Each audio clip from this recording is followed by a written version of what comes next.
on March the 18th, the Turkish Armed Forces, or TAF, and the Free Syrian Army, or FSA, captured the northeastern Syrian city of Afrin from the Kurdish People's Protection Units, YPG.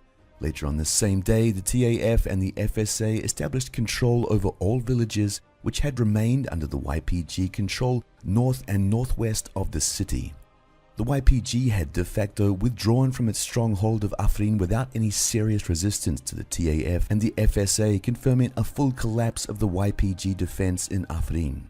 Turkish forces captured a large number of weapons, including anti-tank guided missiles in the city. A major part of the YPG members and civilians had fled to the government-held part of Aleppo province. Ankara launched its Operation Olive Branch in Afrin on January the 20th.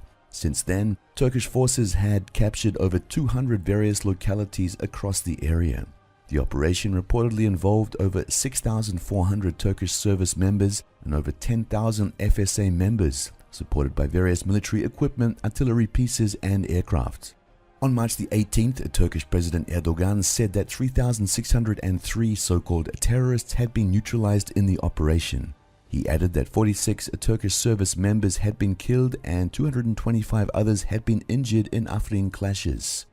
According to the pro-opposition Assyrian Observatory for Human Rights, over 400 FSA members had also been killed in clashes. According to pro-YPG sources, about 1,600 Turkish service members and FSA members had been killed. Both sides provide conflicting numbers of casualties because of the ongoing propaganda war between them.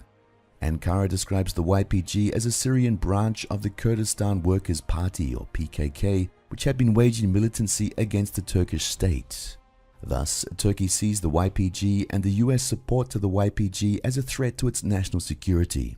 Pro-YPG sources accused Ankara of ethnic cleansings and mass civilian casualties. According to conflicting reports, about 500 civilians had been killed since the start of Operation Olive Branch. The YPG and the so-called self-administration in Afrin, controlled by the Kurdish Democratic Union Party, or PYD, claimed that its forces would shift its strategy from a direct confrontation with Turkish forces to a guerrilla warfare. The PYD-linked body also accused Russia of participating in the Turkish military operation in Afrin by opening Syrian airspace for the Turkish Air Force. This was not the first time when the YPG and the PYD accused Russia of indirectly assisting Turkey in its military efforts in Afrin. However, all these times, the YPG and the PYD forgot to mention that Russia and the Damascus government had been engaged in negotiations with the YPG in Afrin for a long time, suggesting various opportunities to reach a reconciliation agreement with Damascus.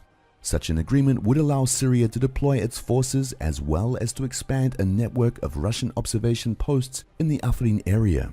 However, all the suggestions had been rejected by the YPG and the PYD.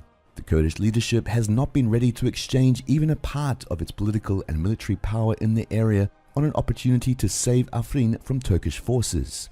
At the same time, Kurdish forces operating under different brands in northeastern Syria, the US-backed Syrian Democratic Forces, SDF, mostly consist of YPG members, had abandoned their Afrin counterparts. They had not provided a sizable military support to Afrin and had not attacked Turkish-backed forces in northern Aleppo, as some Kurdish sources had promised. The project of the unified Kurdish North has failed.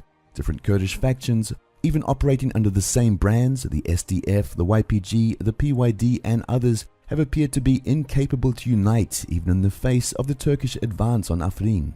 A similar situation was observed in Iraq in 2017 when different Kurdish political factions showed inability to reach a political solution with the federal government, staged an independence referendum, lost the oil-rich area of Kirkuk, and then were forced to come back under the de facto rule of Baghdad. Another factor which contributed to the Turkish victory in Afrin is that the US abandoned the YPG SDF in the area. According to reports, this was the result of an undisclosed political agreement between the US leadership and top officials of the Turkish foreign and defense ministries that had arrived in Washington.